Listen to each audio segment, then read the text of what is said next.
அனைவருக்கும் வணக்கம். மீண்டும் கனேடிய பலம் மூலமாக சந்திக்கின்றோம். வணக்கம் லங்கதாஸ் பத்மநாதன். வணக்கம் சுதாகரன். வணக்கம் நேர்களே. லங்கதாஸ், இன்னும் 4 நாட்களில் 2020 விடைபெற்று 2021 வரவேற்கப் போகின்றோம். ஆகவே இந்த காலப்பகுதியில் ஊடகங்கள் பலவற்றில் இந்த வருடம் இடம்பெற்ற பல விடயங்கள் பேசப்பட்டுக் கொண்டிருக்கின்றன. அந்த வகையில் நாங்களும் சிலவற்றை பேசலாம் என்று நினைக்கிறோம். அந்த வகையில் கோவிட் காரணமாக பல விடயங்கள் நடைபெறாமல் போனாலும் கூட அரசியல் மட்டத்தில் பல விடயங்கள் நடைபெற்றிருக்கின்றன. அந்த வகையில் முதலில் இந்த வருடம் அதிகமாக பேசப்பட்ட தலைப்புகள் என்று பார்க்கின்ற பொழுது முதலில் நான் உங்களிடம் கேட்பது இந்த வி சேரிட்டி தொடர்பான சர்ச்சை. ஓரளவுக்கு அது இப்பொழுது முடிந்து விட்டது என்று சொல்ல முடியாது. இருந்தாலும் பரவலாக பேசப்பட்ட ஒன்று. இன்னும் சிலருக்கு இது பற்றிய எந்த விவரங்களும் தெரியாமல் இருந்தது. காரணம், அதற்கு கோவிட் நோய் தொற்று ஒரு காரணமாக இருந்தது. இருந்தாலும் இது ஒரு குறுகிய விடயமாக தகவலாக இந்த வி சேரிட்டி ஆரம்பம் என்ன, இப்பொழுது எங்கே நிற்கிறது, அதை பற்றி சொல்வீர்களா? இந்த வருடம் கனடாவில் மாத்திரமல்ல, உலகளாவிய ரீதியிலே எந்த ஒரு விடயத்தை பேச போனாலும் அந்த விடயம் ஏதோ ஒரு காரணத்திற்காக இந்த கோவிட் பெருந்தொற்று என்ற விடயத்தோடு ஒன்றுபட்டதாக அல்லாவிடில் இணைந்ததாக அல்லாவிடில் அதன் பின்னணியிலே இருப்பதாகத்தான் அமைய இருக்கிறது. அது போலத்தான் இந்த வி சேரிட்டி என்று கூறப்படுவதும். வி சேரிட்டி என்ற சர்ச்சை அல்லாவிடில் ஊழல், அது யார் அதை பற்றி பேசுகிறார்களோ அவர்களை பொறுத்த மட்டிலே அதில் மாற்றம் இருக்கும். இந்த ஊழல் கோவிட் தொற்றின் ஒரு பின்னணியில் தான் இதுவும் பிறந்திருந்தது, ஆரம்பமாகி இருந்தது, முடிவுக்கு வந்திருக்கிறது. கோவிட் பெருந்தொற்று காலத்திலே மாணவர்களுக்கான மானிய ஊதியம் ஒன்று வழங்குவது குறித்து கனேடிய அரசாங்கம் ஒரு திட்டம் ஒன்றை வகுத்து நாடாளுமன்றத்திலே அதற்கான அனுமதியும் பெறப்பட்டிருந்தது. அந்த திட்டத்தை எவ்வாறு பிரித்து வழங்குவது, அந்த திட்டத்தை எவ்வாறு நடைமுறைப்படுத்துவது என்ற விடயத்தில் தான் இந்த வி சேரிட்டி என்ற பெயர் பெருமளவிலே கனேடியர்கள் மத்தியிலே பேசப்பட்டது. அதற்கான திட்டம் இந்த வி சேரிட்டியிடம் தான் வழங்கப்பட்டது. ஆனாலும் இந்த திட்டம் அவர்களிடம் வழங்கப்படக்கூடாது என்ற குரல் எதிர்கட்சிகளினால் பெருமளவிலே முன்வைக்கப்பட்டன. அதற்கான காரணம் என்னவென்று கேட்டால், கனேடிய பிரதமராக இருக்கின்ற ஜஸ்டின் ட்ரூடோவும் அவருடைய குடும்பத்தினரும் இந்த வி சேரிட்டி அறக்கட்டளையோடு பெருமளவிலே தொடர்புள்ளவர்கள் என்ற காரணத்தினால் அவர்களுக்கு அது வழங்கப்படுவது சரியானதாக இருக்காது என்ற கோரிக்கை தான் முன்வைக்கப்பட்டது. ஆரம்பத்திலே பிரதமர் ட்ரூடோ இதனை மறுத்திருந்தார். அதற்கான தேவைகள் எதுவும் இல்லை, அது ரத்து செய்யப்படுவதற்கான தேவைகள் எதுவும் இல்லை என்று கூறியிருந்தார். ஆனால் பின்னர் அவரும் அதனை ஏற்றுக்கொண்டு முற்றுமுழுதாக அந்த திட்டம் வி சேரிட்டி ஊடாக வழங்கப்படும் எண்ணம் கைவிடப்பட்டு பின்னர் அரசாங்க அதிகாரிகள் அதனை முன்னெடுத்திருந்தார்கள். இதன் பின்னணியிலே பார்க்கின்ற போது ஜஸ்டின் ட்ரூடோ எதிர்கொண்ட மற்றொரு விசாரணை, நெறிமுறை ஆணையாளரின் விசாரணையாக இந்த வி சேரிட்டி விடயம் பெருமளவிலே கனடாவிலே பேசப்பட்டது. நீங்கள் ஆரம்பத்திலே கூறியது போல கோவிட் காரணமாக பெருமளவிலே அது ஒரு சர்ச்சையாக அமையாவிட்டாலும் ஒரு நாட்டின் பிரதமர் எதிர்கொண்ட மிகப்பெரிய ஒரு விடயமாக உலகளாவிய ரீதியிலே பார்க்கப்பட்டது. இதன் பின்னணியிலே இன்னும் ஒரு விடயத்தையும் கூறி வைக்கலாம். இந்த வி சேரிட்டி அதன் பின்னர் கனடாவிலே தன்னுடைய நடவடிக்கைகள் பலவற்றை முடக்கி இருந்தது. தங்களுடைய சொத்துக்கள் பலவற்றை கனடாவிலே விற்பனை செய்திருந்தது. இது குறித்து வி சேரிட்டியினுடைய 2 தலைவர்களும் அல்லாவிடில் அதனை நிறுவிய இருவர்களும் சகோதரர்களும் மன்னிப்பு கோரிய ஒரு நிலை என்றும் ஏற்பட்டிருந்தது. வி சேரிட்டி குறித்த சர்ச்சை, நெறிமுறை ஆணையாளரின் விசாரணை இப்பொழுதும் கனடாவிலே தொடர்ந்த நிலையில் தான் இருக்கிறது என்பதும் இந்த விடயம் குறித்து பேசுகின்ற போது குறிப்பிடப்பட வேண்டியது. ஆகவே நீங்கள் சொன்ன மாதிரி அது ஒரு முடிவுக்கு வராவிட்டாலும் வருகின்ற தேர்தல் காலங்களில் மீண்டும் இது பேசப்படலாம். இன்னும் ஒரு காரணம், இதோடு ஒத்தியதாகத்தான் பார்க்க போகிறோம். கன்சர்வேட்டிவ் கட்சியின் தலைவர் தெரிவு. இந்த வி சேரிட்டி அதிகமாக பேசப்படாததுக்கு அதுவும் ஒரு காரணம் என்று பரவலாக பேசப்படுகிறது. காரணம், ஒரு திடமான தலைவர் இல்லை. தலைவரை தெரிவு செய்வதில் பல நாட்கள், மாதங்கள் நீடிப்பு, இப்படி பல காரணங்கள் சொல்லப்படுகின்றன. போட்டியிட்டவர்களில் ஒரு சிலரை இவர்கள் தான் வருவார்கள் என்று எதிர்பார்த்தார்கள். பின்னர் வேறு ஒருவர் வந்திருந்தார். ஆகவே இந்த கன்சர்வேட்டிவ் தலைவர், இந்த தலைவர் பதவி குறித்து சொல்வீர்களா? இந்த வருடம் அதுவும் பரவலாக பேசப்பட்டது.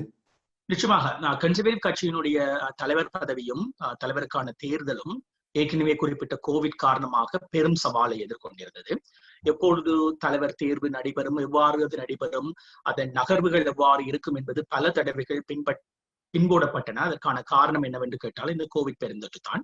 இறுதியாக ஒரு இணையவழி மாநாடு போன்ற ஒரு தொனியிலே இந்த தலைவர் தேர்வு நடைபெற்று முடிந்தது.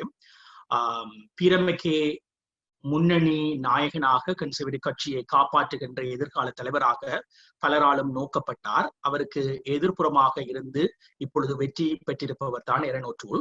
எரன் ஓட்டூல் ஒன்டாரியோவை சேர்ந்த ஒரு நாடாளுமன்ற உறுப்பினர் என்பது கன்சர்வேட்டிவ் கட்சியை பொறுத்த மட்டிலே ஒரு புதிய விடயமாக, நிரந்தர தலைவர் என்ற விடயத்திலே ஒரு புதிய விடயமாக நோக்கப்படுகிறது.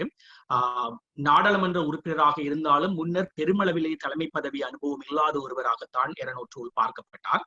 அவ்வாறான ஒருவரைத்தான் கன்சர்வேட்டிவ் கட்சி தேர்வு செய்திருக்கிறது என்பது கன்சர்வேட்டிவ் கட்சியினர் மத்தியிலே பெரும் அலையை ஏற்படுத்தியது என்பதை எவரும் மறுக்க முடியாது. தமிழர்களை பொறுத்தமட்டிலே கனடாவிலே கன்சர்வேட்டிவ் ஆதரவாளர்கள் பலரும் இரண்டு பக்கமும் பிரிந்து நின்றார்கள். பிரமிக்கே பக்கம் ஒரு தரப்பினரும் எரன் ஓட்டூல் பக்கம் இன்னொரு தரப்பினரும் பிரிந்து நின்றார்கள். இறுதியாக எரன் ஓட்டூல் வெற்றி பெற்றிருக்கிறார். இது மிக முக்கியமான ஒரு விடயமாக கன்சர்வேட்டிவ் தரப்பினர் மத்தியிலே பார்க்கப்படுகிறது.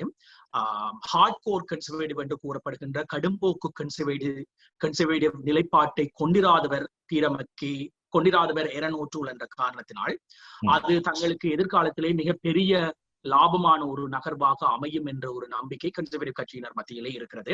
அது எந்த அளவுக்கு உண்மையாகின்றது, வாக்கு வங்கியிலே அது எந்த அளவுக்கு பிரதிபலிக்க போகின்றது என்பது இதுவரை நமக்கு தெரியாத ஒரு விடயமாக இருந்தாலும் கன்சர்வேட்டிவ் கட்சியினுடைய புதிய தலைமை தெரிவு என்பது இந்த கோவிட் காலத்திலே நடைபெற்ற இன்னும் ஒரு மிக முக்கியமான அரசியல் விடயம் கனடாவிலே என்பது நிச்சயமாக எல்லோருமே அறிந்த ஒரு விடயமாகத்தான் பார்க்கப்படுகிறது. இதே மாதிரி தான் நிறைவாக இன்னும் ஒன்று, குறிப்பாக பசுமை கட்சி கிரீன் பார்ட்டியின் தலைவர் பதவி எலிசபெத் மே அவர்கள் ஓய்வு பெறப்போவதாக அறிவித்த நிலையில் புதிய தலைவர் தெரிவு செய்யப்பட்டிருந்தார். ஆகவே இந்த தலைமை பதவி, குறிப்பாக எலிசபெத் மே அவர்களுடைய பதவி விலகல், இது குறித்து சொல்வீர்களா? கடந்த தேர்தலின் பின்னர் எலிசபெத் மே தான் கட்சியின் தலைவர் பதவியில் இருந்து அதாவது தலைவி பதவியில் இருந்து விலத்தப் போவதாக அறிவித்திருந்தார். அதன் பின்னர் இடைக்கால தலைவர் ஒருவர் தெரிவாகி இருந்துதான் புதிய தலைவருக்கான தெரிவு நடைபெற்றது. ஏற்கனவே குறிப்பிட்ட அது கோவிட் காரணமாக பல்வேறு சவால்களை எதிர்கொண்ட தலைமை பதவிக்கு பின்னர் மீண்டும் ஒரு பெண் கிரீன் பார்ட்டி பசுமை கட்சியினுடைய கனேடிய தலைவராக தெரிவாகி இருக்கிறார். அனமி பால் என்ற பெயர் கொண்ட ஒரு கருப்பின பின்னணியை கொண்ட ஒரு பெண். இதிலே முக்கியமான விடயமாக பேசப்படுவது அவர் ஒரு நாடாளுமன்ற உறுப்பினராக இல்லாதவர் என்பதுதான். அவர் அதன் பின்னர் ஒரு நாடாளுமன்ற உறுப்பினர் பதவிக்கு போட்டியிட்டிருந்தார். பின்னர் என்று சொல்வது கூட தவறாக இருக்கும். அதற்கு முன்னரே ஒரு இடைத்தேர்தலில் தான் போட்டியிடப் போவதாக அறிவித்திருந்தார் டொரண்டோ சென்டர் தொகுதியிலே. இந்த டொரண்டோ சென்டர் தொகுதியின் இடைத்தேர்தல் கனடாவினுடைய முன்னாள் நிதி அமைச்சருடைய பதவி விலகல் காலம் காரணமாக இடம்பெற்றிருந்தது. நாங்கள் இந்த வாரம் இந்த கனடாவின் முக்கிய விடயங்கள் குறித்து பேசுகின்ற போது ஒரு முறை அந்த பதவி விலகல் அதன் பின்னணி குறித்தும் நாங்கள் பேச வேண்டும் சுதாகரன். ஆனாலும் அனமி பாலுடைய இந்த தெரிவு என்பது பசுமை கட்சியினர் மத்தியிலே மற்றொரு வரவேற்கப்படுகின்ற ஒரு பெரிய விடயமாக பார்க்கப்படுகிறது. ஆனால் அதில் இருக்கின்ற ஒரே ஒரு சிக்கல் என்னவென்றால், நாடாளுமன்றத்திலே அங்கத்துவம் பெறாத ஒருவர் கட்சியினுடைய தலைவராக இருப்பது அல்லது தலைவியாக இருப்பது, குறிப்பாக ஒரு சில ஆசனங்களை மாத்திரமே நாடாளுமன்றத்திலே கொண்டிருக்கின்ற ஒரு கட்சியினுடைய தலைவியாக இருப்பது எந்த அளவிற்கு கட்சிக்கு நாடாளுமன்றத்துக்குள்ளேயும் வெளியேயும் ஊடகம் மத்தியிலே பேசுகின்ற ஒரு சந்தர்ப்பத்தை வழங்கும் என்ற ஒரு கேள்வி ஒன்று பெருமளவிலே இருக்கிறது. அடுத்த பொது தேர்தல் வருகின்ற போது அனமி பால் தான் வெற்றி பெறக்கூடிய ஒரு தொகுதி ஒன்றை தெரிவு செய்து அங்கே போட்டியிட்டு தானும் ஒரு நாடாளுமன்ற உறுப்பினராக தன்னை தெரிவு செய்ய வேண்டும், தன்னை நாடாளுமன்றத்துக்குள் பிரதிநிதித்துவப்படுத்த வேண்டும் என்ற ஒரு நிலை ஒன்று நிச்சயமாக இருக்கிறது. ஆனாலும் கனடாவினுடைய 4வது பெரிய கட்சியாக பார்க்கப்படுகின்ற ஒரு கட்சியினுடைய புதிய தலைவி தெரிவு என்பது குறிப்பாக ஒரு கருப்பின பின்னணியை கொண்ட உலகளாவிய ரீதியிலே பல்வேறு மட்டங்களிலே சேவையாற்றிய அனுபவம் பெற்ற ஒருவர் தெரிவாகி இருக்கிறார் என்பது மிக முக்கியமான ஒரு விடயமாக 2020 பொறுத்த மட்டும் பேசப்பட வேண்டியதுதான். ஆகவே நன்றி. 3 விடயங்கள் தொடர்பாக இன்றைய கனேடிய வலத்திலே பேசி இருக்கின்றோம். ஆகவே நாங்கள் இந்த வாரம் அடுத்தடுத்த நாட்கள் இந்த வருடம் இடம்பெற்ற முக்கியமான விடயங்கள், குறிப்பாக கனடிய மண்ணிலே இடம்பெற்ற விடயங்கள் தொடர்பாக பேசிக் கொண்டிருக்கின்றோம். ஆகவே நாளை இன்னும் சில விடயங்களோடு சந்திக்கலாம். நன்றி உங்களுடைய நேரத்துக்கும் தகவலுக்கும். நன்றி சுதாகரன். வணக்கம் நேயர்களே.